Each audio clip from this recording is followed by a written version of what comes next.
लो फिलहाल दोस्तों देख सकते हो अभी ट्रैक्टर से हम इसको धक्का देंगे ताकि फल केंदू जो है गिरेगा। फिलहाल अभी एक एक नहीं,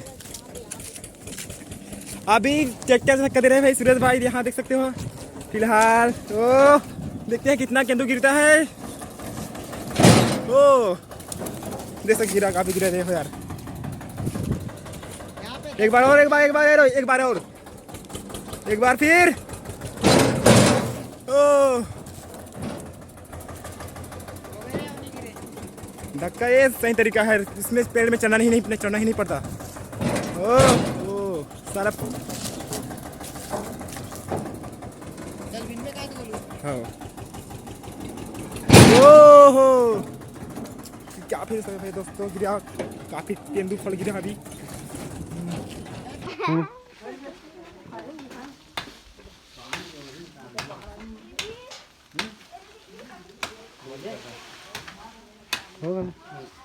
छत्तीसगढ़ में इस प्रकार मंडप को छाया जाता है। जामुन का टहनी है, इसके माध्यम से